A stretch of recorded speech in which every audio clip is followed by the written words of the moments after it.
Hi there, my name's Dr. Andrew Dent. I'm Executive Vice President in charge of research at a company called Material Connection. This presentation is in collaboration with ASID and it's entitled Material Trends Crossing Category Boundaries. What I mean by that is we're interested in the sorts of trends that start in one industry but then actually cross through into another. A lot of what we do at Material Connection is trying to identify these trends and identify technologies which enable us to find solutions which don't necessarily mean starting from the ground up. If I can find a technology that began in military and I can now transfer it through to sportswear, for us that is a great advantage because it doesn't require initial research, it requires adaptation. There are many industries that have similarities in the types of material innovation to others. So let's say, for example, a classic example would be automotive and large home appliances. Many of the material needs in automotive, which includes attractive colour and trim, but resistance to different types of chemicals. Longevity is around 10 to 15 years, and the sorts of requirements for both vibration as well as heat are similar between the two industries. So a material that works very well in the automotive industry could quite possibly work very well within home appliances. So what we want to do in this presentation is to take some of the trends we've seen emerging in some industries and then seeing how they're actually being played out in others. The 5 different categories we've decided to present are digital technologies, transparency and translucency, protective coatings, new textures, and also the area of stones, marbles and cements. For each of them we are going to explain the new technology that we've seen and how it's transferred from the one industry to the other. So the first trend, digital technology, is really interested in the way in which interfaces have been moving from discrete devices such as phones and laptops to interior spaces. These can be rigid pieces or even flexible and textile surfaces. My first example is a relatively unobtrusive one, and it's a wall panel that's actually an interactive interface. Intended to mimic the ceramic wall tiles around it, it comes as part of a series. This one actually has an interactive touch surface that is achieved through what's known as a dead front, but also provides some basic information about the interior of a space in terms of temperature and time and basic graphics and information when needed. This idea of having information only when necessary and disappearing when not needed is relatively new in interiors, but it's actually something that's growing in popularity. The idea is that when I need to know the temperature, when I need to have a digital interface or screen, it presents itself rather than being there all the time. One can imagine the current existence of TV screens in every single hotel room in the world. If those can disappear when not needed, when the information provided by them can be provided in a very unobtrusive and seamless way, that's a definite advantage over the existing big black box that we see. Of course, with interior surfaces, one can't always rely upon a hard plastic or glass surface. Often you actually got textile-based and soft surfaces. However, there are new technologies debuted by some sportswear companies using conductive textiles within fabrics, but now increasingly using conductive yarns in order to create a touch-sensitive surface in regular fabrics. Examples have been things such as Google Jacquard, but we're also seeing much more complex touch-sensitive surfaces. This is SensingTex. It's a fabric, looks relatively unobtrusive, but actually has all of the sensitivity of a regular touchscreen. These sorts of materials can be incorporated into fabrics, such as the upholstery of this couch, and doesn't need to look like anything other than the surface of a regular fabric. As with everything, advertising plays a major role, and this example actually initially started off in packaging, then moving through into the tags on sportswear, and now actually applied onto the sportswear itself. This is actually NFC-enabled printing. So what you have here is an emblem that actually looks like it's embroidered, but it actually has NFC technology inside it. So one can imagine now printed surfaces and upholstery that you simply just pass your phone by and you get information, whether it's actually about the couch itself or something that's being advertised. Unobtrusive, but there if you need it. As the distinction between home appliances and interior home surfaces blurs, there's been a move towards the use of textiles and soft materials in those appliances.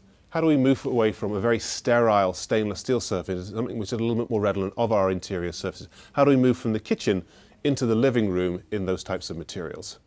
Of course, it's not always possible to use a fabric to cover a washing machine, but one can basically go in between, and this example is an excellent one where it's actually got what feels like a ultra soft suede surface that's actually a molded part. So it has the look and also the feel of ultra fine suede, and yet has the performance of a white clean surface of a plastic. This is kind of that halfway house between hard metal or molded plastic and soft fabric. Has a lot of the functionality you need, while the feel is very much of a more basic interior surface. And even though this was part of the digital category, I also want to recognize this as an incredible new texture that we've seen. The surface is soft touch, but it's smoother than soft touch. And what we've really seen with the advent of new technologies applied to mobile phone cases or consumer electronics, we're now starting to see these move over into smaller parts within furniture and interiors. The surface here, of course, needs to have that very, very soft touch, but it also has to be durable enough that it can withstand the use and abuse of a regular mobile phone. The coating itself is polyurethane based. It has a very light treatment, and it is applied as a transparent surface on top of what is basically a graphic film, giving that look of a leather, as well as the sort of metallized effect that you see with the brass inlays. Also within textures, this one was a new one from a Japanese company. We thought this was fascinating because it is attempting to mimic exactly the surface of a faux leather. So this version here is a faux leather that's had a release paper print a sort of crocodile effect onto the surface. This sheet metal is mimicking exactly the same pattern. So you can now create product that uses either metal or a faux leather, but are mimicking the same pattern. This to us is interesting because it shows that there is a continuity between the two very different materials. This originally came from automotive, because if you've ever seen the auto show either in Europe or in the US, the most recent developments, most exciting developments have been the use of very structured and very detailed pressing of metals to create, rather than a very sculptural or sinuous form, to have surfaces look a little more pixelated and almost like a digital surface. We're starting to see a lot more intricacy and accuracy in the way that metals are being pressed in order to create a different effect from what is essentially just a hard, cold surface into something a little more inviting. Still staying with the metals, I like to also include this material. Now, it looks very much like a cake tin, because that's really kind of what it's showing. But what this technology has done is the surface treatment applied to this steel is a patented process and actually came from food processing. The idea being that there's an awful lot of money and time spent in making sure that these sorts of surfaces are clean. In food processing, cleanliness is everything. So in order to achieve that, typically these surfaces are washed, sometimes power washed using abrasive detergents, in order to make sure that they are clean on a bacterial level. This surface treatment, or surface texture, is a patented texture which has a specific level of roughness, and that roughness apparently makes it the hardest for any food or water-based or fat-based or even bacteria to stick to the surface. So this texture just lends itself to much cleaner surfaces with very little cleaning. Of course, you do still need to bleach down the surfaces, but what means that there is less debris and food detritus left on the surface as a result of its texture. So it's a texture that looks very much like a basic brushed stainless, but it has been controlled to ensure that the minimal amount of material is left on it after the food has passed. So, these textures are applied currently in food processing. We're starting to see them being applied to areas where there's food preparation, whether it is the stainless steel in a kitchen, whether it is cabinetry, whether it is even bakeware, where it's important to try and leave the minimum amount of food product left on the bakeware itself. So this next category is about coatings, protective coatings, but also I wanted to include some other protective surfaces as well. I'm going to start with a relatively basic material that's actually originated in truck liners. So if you can imagine the sort of abuse that a regular truck bed liner is exposed to on a day-to-day basis, this material really is able to withstand quite excessive amounts of wear and tear, whether it's impact, abrasion, hot and cold. So this coating is typically a spray applied onto the truck bed liner and then cures in place. So they're starting to now see these types of coatings applied in other applications, which include consumer products, sports equipment, and also interior services. If there's an area that you need coated so that it's impervious to hot and cold liquids, all sorts of acids and alkalis, as well as general impact, this is a great coating to use. Other examples of where these technologies are crossing boundaries include coatings, although originally used for heavy industry and specialized industries, even medical, are now being used in sports equipment and then also in interior surfaces. This is very colorful fabric, but actually was originally used for aprons and other apparel in the abattoir business, where there's an awful lot of sharp knives and saws used to cut carcasses. This material uses an alternative to chainmail. There are very tiny ceramic beads applied onto a fabric, which are then coated and printed. And this surface can withstand direct impact through a sharpened knife blade or even a saw. It's finding application in sports equipment for abrasive applications, but also in upholstery as a way of creating a surface which is wipe clean, but also incredibly resistant to all types of abrasive materials. Moving more into the protective arena, I have two examples, both of which come from different industries. This first one is actually a molded foam. Now, if you can see here, you've got little tiny spikes that are on top of the foam. So the foam itself has two properties. The first of all is the basic idea of cushioning of a foam. We use foam in our upholstery, we use it in our seating, we use it in the cushioning for our footwear.